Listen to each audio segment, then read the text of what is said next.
ಈ ಜಗತ್ತಿನಲ್ಲಿ ಪ್ರತಿಯೊಬ್ಬರೂ ಯಾವುದೋ ಒಂದು ಹಂತದಲ್ಲಿ ಪ್ರಶ್ನೆಗಳನ್ನು ಕೇಳುತ್ತಾರೆ. ನಾನು ಯಾರು? ನನ್ನ ಜೀವನದ ಅರ್ಥವೇನು? ನಾನು ಸರಿಯಾದ ದಾರಿಯಲ್ಲಿ ನಡೆಯುತ್ತಿದ್ದೇನೆಯೇ? ಈ ಪ್ರಶ್ನೆಗಳಿಗೆ ಉತ್ತರ ಹುಡುಕುವಾಗ ಸಾವಿರಾರು ವರ್ಷಗಳ ಹಿಂದೆ ಹುಟ್ಟಿದ ಒಂದು ದೈವಿಕ ಶಕ್ತಿ ನಮಗೆ ಮಾರ್ಗದರ್ಶನ ನೀಡುತ್ತದೆ. ಅವನೇ ಶ್ರೀಕೃಷ್ಣ. ಶ್ರೀಕೃಷ್ಣನು ಕೇವಲ ದೇವರಲ್ಲ, ಅವನು ಸ್ನೇಹಿತ, ಗುರು, ಮಾರ್ಗದರ್ಶಕ ಮತ್ತು ಜೀವನವನ್ನು ಹೇಗೆ ಬದುಕಬೇಕು ಎಂದು ಕಲಿಸಿದ ಮಹಾನ್ ಚಿಂತಕ. ಕೃಷ್ಣನು ಹೇಳಿದ್ದು ಒಂದೇ, ಕರ್ತವ್ಯವನ್ನು ಮಾಡು, ಫಲದ ಚಿಂತೆಯನ್ನು ಬಿಡು ಎಂದು. ನಾವು ಹೆಚ್ಚಿನ ಸಮಯ ಫಲದ ಬಗ್ಗೆ ಭಯಪಡುತ್ತೇವೆ. ಯಶಸ್ಸು ಸಿಗುತ್ತದೆಯೋ ಇಲ್ಲವೋ ಎಂದು ಕಳವಳ ಪಡುತ್ತೇವೆ.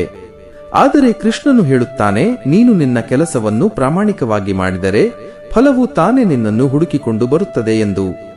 ಜೀವನದಲ್ಲಿ ದುಃಖ ಬಂದಾಗ ನಾವು ದೇವರನ್ನು ಪ್ರಶ್ನಿಸುತ್ತೇವೆ, ನನಗೆ ಏಕೆ ಇದು ಎಂದು. ಆದರೆ ಕೃಷ್ಣನು ಹೇಳುತ್ತಾನೆ, ದುಃಖವೂ ಪಾಠ, ಸಂತೋಷವೂ ಪಾಠ, ಎಲ್ಲವೂ ನಿನ್ನನ್ನು ಬಲಿಷ್ಠನಾಗಿಸಲು ಬರುತ್ತದೆ. ಕೃಷ್ಣನು ಎಂದಿಗೂ ಯಾರನ್ನೂ ಯುದ್ಧಕ್ಕೆ ಒತ್ತಾಯಿಸಲಿಲ್ಲ, ಅರ್ಜುನನಿಗೂ ಕೂಡ. ಅವನು ಕೇವಲ ಸತ್ಯವನ್ನು ತೋರಿಸಿದ, ನಿರ್ಣಯವನ್ನು ಅರ್ಜುನನ ಕೈಯಲ್ಲೇ ಇಟ್ಟ. ಇದೇ ಕೃಷ್ಣನ ಬೋಧನೆ. ನೀನು ಯೋಚಿಸು, ಅರ್ಥ ಮಾಡಿಕೋ, ನಂತರ ನಿರ್ಧಾರ ತೆಗೆದುಕೋ. ಜೀವನದಲ್ಲಿ ಅಹಂಕಾರವೇ ದೊಡ್ಡ ಶತ್ರು. ಅಹಂಕಾರ ಬಂದಾಗ ವಿವೇಕ ಹೋಗುತ್ತದೆ, ವಿವೇಕ ಹೋದಾಗ ಶಾಂತಿ ಕಳೆದು ಹೋಗುತ್ತದೆ. ಅದಕ್ಕಾಗಿ ಕೃಷ್ಣನು ಹೇಳುತ್ತಾನೆ, ವಿನಯವೇ ನಿಜವಾದ ಶಕ್ತಿ. ನಾವು ಪರಿಸ್ಥಿತಿಗಳು, ಜನರು, ಭವಿಷ್ಯ ಎಲ್ಲವನ್ನು ನಮ್ಮ ನಿಯಂತ್ರಣದಲ್ಲಿ ಇಡಬೇಕು ಎಂದು ಬಯಸುತ್ತೇವೆ. ಆದರೆ ಕೃಷ್ಣನು ಹೇಳುತ್ತಾನೆ, ನಿನ್ನ ನಿಯಂತ್ರಣದಲ್ಲಿ ಇರುವುದೇನೆಂದರೆ ನಿನ್ನ ಮನಸ್ಸು, ನಿನ್ನ ಕರ್ಮ ಮತ್ತು ನಿನ್ನ ನಂಬಿಕೆ. ಉಳಿದದ್ದನ್ನೆಲ್ಲ ಕಾಲಕ್ಕೆ ಬಿಡು. ಯಾರನ್ನಾದರೂ ಕಳೆದುಕೊಂಡಾಗ ಅಥವಾ ಏನನ್ನಾದರೂ ಕಳೆದುಕೊಂಡಾಗ ದುಃಖ ಪಡುವುದು ಸಹಜ. ಆದರೆ ಕೃಷ್ಣನು ನೆನಪಿಸುತ್ತಾರೆ, ಈ ಜಗತ್ತಿನಲ್ಲಿ ಯಾವುದೂ ಶಾಶ್ವತವಲ್ಲ. ಬಂದದ್ದು ಹೋಗುತ್ತದೆ, ಹೋಗಿದ್ದದ್ದು ಮತ್ತೊಂದು ರೂಪದಲ್ಲಿ ಮರಳಿ ಬರುತ್ತದೆ. ಅದಕ್ಕಾಗಿ ಭಯಪಡಬೇಡ, ಅಂಟಿಕೊಳ್ಳಬೇಡ, ನಂಬಿಕೆಯಿಂದ ಮುಂದುವರೆ. ಶ್ರೀಕೃಷ್ಣನ ಜೀವನ ನಮಗೆ ಹೇಳುವುದು ಒಂದೇ ಸಂದೇಶ, ಜೀವನವನ್ನು ಭಯದಿಂದಲ್ಲ, ಧೈರ್ಯದಿಂದ ಬದುಕು. ದ್ವೇಷದಿಂದಲ್ಲ, ಪ್ರೀತಿಯಿಂದ ಬದುಕು. ಅಹಂಕಾರದಿಂದಲ್ಲ, ವಿನಯದಿಂದ ಬದುಕು. ನೀನು ಒಬ್ಬನೇ ಅಲ್ಲ. ನಿನ್ನ ಪ್ರಯಾಣದಲ್ಲಿ ಕೃಷ್ಣ ಸದಾ ನಿನ್ನ ಜೊತೆಯಲ್ಲಿದ್ದಾನೆ. ನಿನ್ನ ಮನಸ್ಸು ಶಾಂತವಾಗಿರುವವರೆಗೆ, ನಿನ್ನ ಕರ್ಮ ಶುದ್ಧವಾಗಿರುವವರೆಗೆ, ನಿನ್ನ ನಂಬಿಕೆ ಗಟ್ಟಿಯಾಗಿರುವವರೆಗೆ ಕೃಷ್ಣ ನಿನ್ನನ್ನು ಎಂದಿಗೂ ಬಿಟ್ಟು ಹೋಗುವುದಿಲ್ಲ.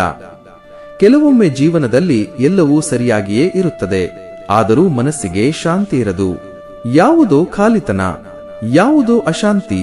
ಅಂತಹ ಸಮಯದಲ್ಲಿ ಶ್ರೀಕೃಷ್ಣನ ಮೌನ ನಮಗೆ ಹೆಚ್ಚು ಮಾತನಾಡುತ್ತದೆ. ಕೃಷ್ಣನು ಎಲ್ಲ ಸಮಯದಲ್ಲೂ ಉಪದೇಶ ಮಾಡಲಿಲ್ಲ. ಅವನು ಹಲವಾರು ಬಾರಿ ಮೌನವಾಗಿದ್ದ. ಆ ಮೌನದಲ್ಲೇ ಅರ್ಥವಿತ್ತು, ಪಾಠವಿತ್ತು. ನಾವು ಜೀವನದಲ್ಲಿ ಪೋಷಕರು, ಸ್ನೇಹಿತರು, ಸಮಾಜ ಎಲ್ಲರನ್ನೂ ತೃಪ್ತಿಪಡಿಸಲು ಪ್ರಯತ್ನಿಸುತ್ತೇವೆ. ಆದರೆ ಕೃಷ್ಣನು ಹೇಳುತ್ತಾನೆ, ಎಲ್ಲರನ್ನೂ ಸಂತೋಷಪಡಿಸಲು ಹೋಗಿ ನಿನ್ನನ್ನೇ ಕಳೆದುಕೊಳ್ಳಬೇಡ. ನೀನು ಸರಿಯಾದ ದಾರಿಯಲ್ಲಿ ಇದ್ದರೆ, ನಿನ್ನ ಮನಸ್ಸು ಶುದ್ಧವಾಗಿದ್ದರೆ, ಜನರು ಏನು ಹೇಳುತ್ತಾರೆ ಎಂಬುದು ಮುಖ್ಯವಲ್ಲ. ಅರ್ಜುನನಿಗೆ ಕೂಡ ಭಯವಿತ್ತು, ಸಂದೇಹವಿತ್ತು. ತನ್ನದೇ ಜನರ ವಿರುದ್ಧ ಯುದ್ಧ ಮಾಡಬೇಕಾದ ನೋವು ಇತ್ತು. ಅಂತಹ ಸಮಯದಲ್ಲೇ ಕೃಷ್ಣನು ಹೇಳಿದ್ದು, ಭಯವು ದುರ್ಬಲತೆಯಲ್ಲ, ಭಯಕ್ಕೆ ಒಳಗಾಗುವುದೇ ದುರ್ಬಲತೆ. ಭಯವನ್ನು ಅರಿತುಕೋ, ಆದರೆ ಅದಕ್ಕೆ ನಿನ್ನ ನಿರ್ಣಯವನ್ನು ಒಪ್ಪಿಸಬೇಡ. ನಾವು ತಪ್ಪು ಮಾಡಿದಾಗ ನಮ್ಮನ್ನು ನಾವೇ ಕ್ಷಮಿಸಿಕೊಳ್ಳುವುದಿಲ್ಲ.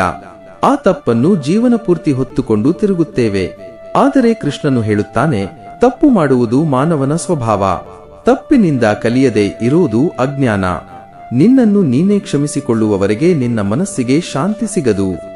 ಜೀವನದಲ್ಲಿ ಕೆಲವರು ನಮ್ಮನ್ನು ಬಿಟ್ಟು ಹೋಗುತ್ತಾರೆ, ಯಾವುದೇ ಕಾರಣವಿಲ್ಲದೆ, ಯಾವುದೇ ವಿವರಣೆ ಇಲ್ಲದೆ. ಅದಕ್ಕಾಗಿ ಕೃಷ್ಣನು ಹೇಳುತ್ತಾನೆ, ಎಲ್ಲರೂ ನಿನ್ನ ಪ್ರಯಾಣದ ಕೊನೆಯವರೆಗೂ ಬರಬೇಕೆಂದು ಇಲ್ಲ. ಕೆಲವರು ಪಾಠ ಕಲಿಸಲು ಮಾತ್ರ ಬರುತ್ತಾರೆ. ಅವರನ್ನು ತಡೆಯಬೇಡ, ಅವರಿಗಾಗಿ ನಿನ್ನ ದಾರಿಯನ್ನು ಬದಲಿಸಬೇಡ. ನೀನು ಒಳ್ಳೆಯವನು ಅಂದ್ರೆ ಜಗತ್ತು ನಿನ್ನನ್ನು ಸದಾ ಒಳ್ಳೆಯವನೆಂದು ನೋಡುತ್ತದೆ ಅನ್ನೋದಿಲ್ಲ. ಕೃಷ್ಣನಿಗೂ ಅಪವಾದಗಳು ಬಂದವು, ಆದರೂ ಅವನು ತನ್ನ ಮಾರ್ಗವನ್ನು ಬದಲಿಸಲಿಲ್ಲ. ಅದರಿಂದ ನಾವು ಕಲಿಯಬೇಕಾದ್ದು ಏನು ಅಂದ್ರೆ, ನಿನ್ನ ಸತ್ಯವನ್ನು ಹಿಡಿದುಕೋ, ನಿನ್ನ ಕರ್ಮವನ್ನು ಶುದ್ಧವಾಗಿಟ್ಟುಕೋ, ಉಳಿದದ್ದನ್ನೆಲ್ಲ ಕಾಲಕ್ಕೆ ಬಿಡು. ಶ್ರೀಕೃಷ್ಣನು ಹೇಳುವ ಅತಿ ದೊಡ್ಡ ಪಾಠ ಅಂದ್ರೆ, ಜೀವನ ಒಂದು ಯುದ್ಧ, ಆದರೆ ಅದು ದ್ವೇಷದಿಂದಲ್ಲ, ವಿವೇಕದಿಂದ ಗೆಲ್ಲಬೇಕು. ನೀನು ಇಂದು ಸೋತಿದ್ದೀಯೆ ಅಂದ್ರೆ ಅದು ಅಂತ್ಯ ಅಲ್ಲ, ಅದು ನಿನ್ನ ಒಳಗಿನ ಶಕ್ತಿಯನ್ನು ಕಂಡುಕೊಳ್ಳುವ ಸಮಯ. ನಿನ್ನೊಳಗಿನ ಕೃಷ್ಣನನ್ನು ನಂಬು. ಅವನು ನಿನ್ನನ್ನು ಯಾವತ್ತೂ ದಾರಿ ತಪ್ಪಲು ಬಿಡುವುದಿಲ್ಲ. ಜೀವನದಲ್ಲಿ ಹೊರಗಿನ ಯುದ್ಧಕ್ಕಿಂತ ಒಳಗಿನ ಯುದ್ಧವೇ ಕಠಿಣ.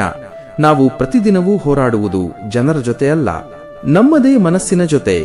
ಸಂದೇಹ, ಅಸೂಯೆ, ಭಯ, ಕೋಪ ಇವೆಲ್ಲವೂ ನಮ್ಮೊಳಗೆ ಹುಟ್ಟುತ್ತವೆ. ಅರ್ಜುನನ ಶತ್ರುಗಳು ಹೊರಗಿದ್ದರು, ಆದರೆ ಅವನ ಅಸಲಿ ಯುದ್ಧ ಅವನ ಮನಸ್ಸಿನೊಳಗೆ ನಡೆಯುತ್ತಿತ್ತು. ಅದಕ್ಕಾಗಿಯೇ ಕೃಷ್ಣನು ಮೊದಲು ಆಯುಧ ನೀಡಲಿಲ್ಲ, ಮೊದಲು ಜ್ಞಾನ ನೀಡಿದ. ಕೃಷ್ಣನು ಹೇಳುತ್ತಾನೆ, ನಿನ್ನ ಶತ್ರುವನ್ನು ಸೋಲಿಸಬೇಕಾದರೆ ಮೊದಲು ನಿನ್ನ ಮನಸ್ಸನ್ನು ಗೆಲ್ಲಬೇಕು ಎಂದು.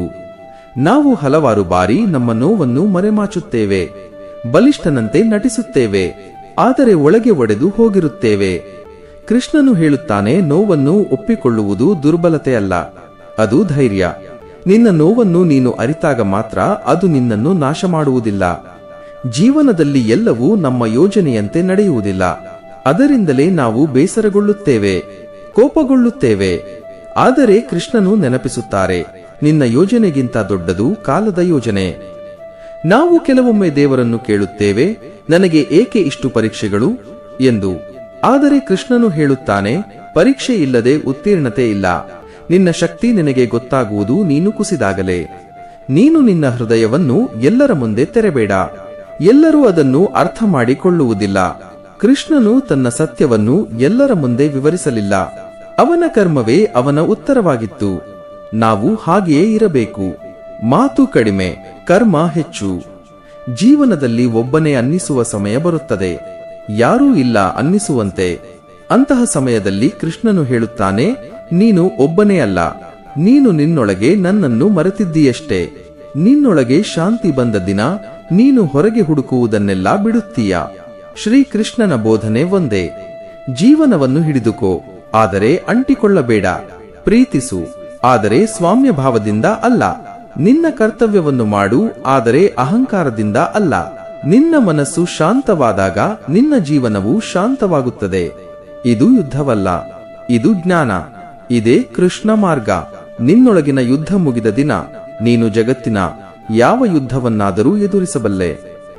ನಿನ್ನ ಮನಸ್ಸು ಕುಗ್ಗಿದಾಗ, ನಿನ್ನ ನಂಬಿಕೆ ಅಲುಗಿದಾಗ ಕಣ್ಣು ಮುಚ್ಚಿ ಒಂದು ಕ್ಷಣ ನೆನಪಿಸಿಕೋ, ಕೃಷ್ಣ ನಿನ್ನ ಜೊತೆಯಲ್ಲಿದ್ದಾನೆ. ಕೃಷ್ಣ ನಿನ್ನೊಳಗೆ ಇದ್ದಾನೆ, ಯಾವಾಗಲೂ, ಎಲ್ಲೆಲ್ಲೂ. ಶ್ರೀ ಕೃಷ್ಣಾರ್ಪಣಮಸ್ತು.